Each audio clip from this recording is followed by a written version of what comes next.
안녕하세요. 지난 시간에 유아기 때 아이들에게 어떻게 책을 읽을까에 대해서 이야기를 나눠봤습니다. 오늘은 초등아이들에게 어떻게 책을 읽히면 좋을지에 대해서 이야기 나눠보겠습니다. 제가 저희 아이들에게 했던 방법을 몇 가지 소개해드리겠습니다. 집집마다 전집류가 며칠씩 있다고 생각이 드는데요. Y라든지 혹은 역사에 관련된 전집 한두 질 정도는 있으시죠. 사실 그 전집을 모든 집에 다 있지만은 그걸 잘 안 본다는 거는 아이들을 키워가는 과정 속에서 알게 되었습니다. 저 같아도 그렇게 집에 빽빽하게 책이 채워져 있거나 그러면 쉽게 손이 안 가는 게 사실이긴 할 거예요. 초등 시기에도 유아기 때와 마찬가지로 부모님의 노력은 필수입니다. 그럼 저는 어떤 노력을 하고 있을까요? 몇 가지만 말씀드려 보겠습니다. 첫째, 아까운 전집을 어떻게 읽히느냐? 반드시 읽힙니다. 그런데 여기에서 중요한 거는요, 그 전집을 1권부터 마지막 권수까지 반드시 읽혀야 된다라는 욕심은 버리시는 게 좋습니다. 그래야지만 마음 편하게 아이들에게 전집을 읽힐 수가 있죠. 아이들이 사실은 전집류 말고도 좋아하는 종류들이 굉장히 많아요. 예를 들어서 흔한 남매나 엉덩이 탐정이나 이런 시리즈들이 있잖아요. 그런 책들을 아이들이 굉장히 좋아합니다. 그래서 아이들에게 그런 류의 책들을 읽을 수 있는 기회를 주고요. 그리고 그 책과 동시에 집에서의 전집을 반드시 한 권 내지 두 권을 읽을 수 있도록 합니다. 그럴 때는 조금 가시적인 효과를 바랄 수 있게끔 하는데요. 읽은 책들은 전집류를 이렇게 순서대로 이렇게 꽂아 놓잖아요. 번호대로. 그러면 읽었던 책은 뒤집어서 이렇게 제목을 거꾸로 둡니다. 그래서 아이들이 봤을 때 뭔가 한 권 한 권 뒤집어 놓고 뒤집어지는 그런 책들이 많으면 뭔가 성취감을 느끼면서 뿌듯해 하더라고요. 그리고 혹은 그런 아이도 있어요. 둘째 같은 경우는 이렇게 좀 약간 모범생 스타일이어서 1권부터 마지막까지 순서대로 읽는 그런 아이거든요. 그렇게 한지를 모두 다 완독했을 때는 반드시 보상을 해줍니다. 금전적으로 혹은 뭔가 본인이 원하는 게임 시간을 준다든지 그러한 보상을 반드시 해줍니다. 그랬더니 저희 집 아이들은 전집을 자주 꺼내서 읽게 되더라고요. 두 번째입니다.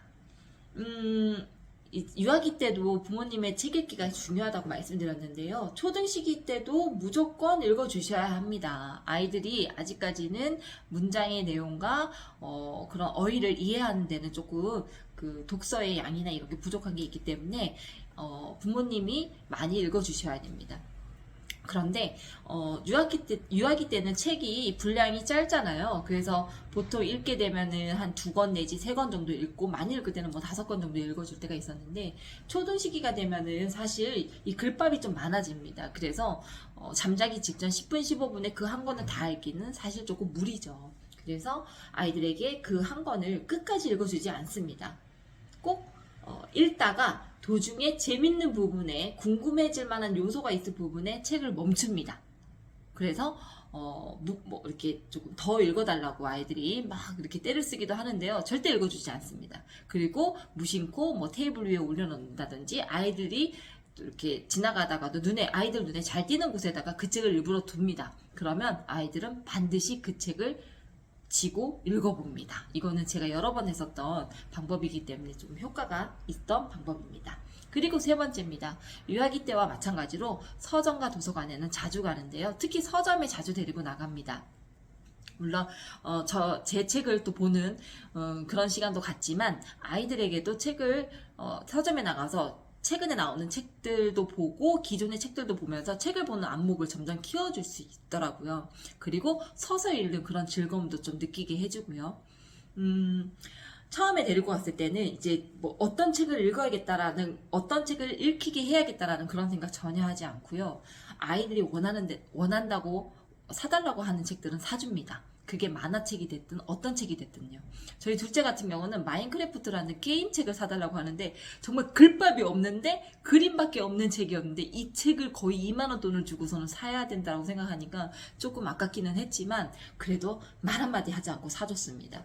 한 두어 번 그렇게 하다가요. 어느 정도 아이들이 조금 익숙해질 때쯤 되면은 그때는 아이들에게 그렇게 얘기를 합니다. 원하는 책, 너희들이 읽고 싶은 원하는 책 한 권, 그리고 엄마가 너희들에게 읽히고 싶은 책 한 권, 이렇게 산다라고 말을 해줍니다. 그렇게 해서 아이들은 그러면은 이렇게 뭔가 억울한 느낌이 없거든요. 본인이 원하는 것도 읽고, 그다음에 또 그렇게 했기 때문에 엄마가 원하는 것도 읽고, 그렇게 시도를 합니다. 사실 이렇게 책을 보는 그런 안목이나 이런 거는 솔직히 뭐 엄마가 정한 그런 그 도서 목록이 정답은 아니잖아요, 사실. 그렇다 보니까 그런 책을 보는 안목은 스스로가 조금씩 키워가는 게 가장 중요하다고 생각합니다. 그래서 아이들이 계속해서 이제 부모가 원하는 책을 그거를 사서 읽게 되면은 그 의존도가 점점 높아지면 아이들에게는 또 그 책 읽기가 하나의 공부가 되기 때문에 그렇게 하지 않으셨으면 좋겠어요. 간혹 가다가 책을 어떻게 선택해야 될지 모르겠다라고 질문 주시는 분들도 간혹 계시는데요.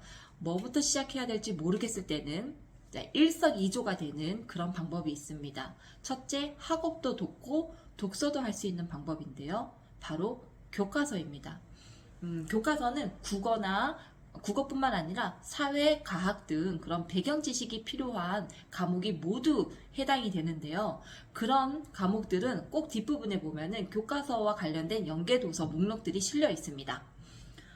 거기에서 모두 다 읽히려고 또 하시면 안 돼요. 1번부터 끝까지 이거 다 읽혀야지 하는 욕심을 무조건 버리십시오. 책 읽기는 욕심이 들어가면 오랫동안 할 수 없습니다.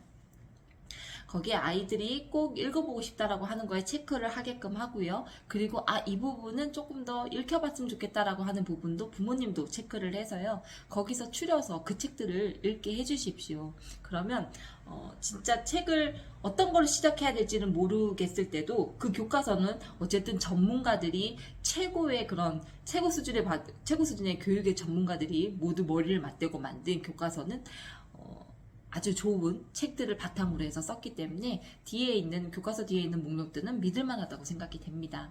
그리고 또 한 가지 더 팁을 드린다고 하면 아이들의 그 교과서, 국어 교과서든 사회 교과서든 아이들 학년별로 자세히 보시면요. 교과서 글씨 크기가 조금씩 다르다는 것을 알게 돼요. 그 교과서 글씨 크기를 잘 기억하셨다가요. 그 글씨 크기와 비슷한 류의 책들을 읽히십시오. 그럼 아이들은 부담 없이 책을 읽을 수 있습니다.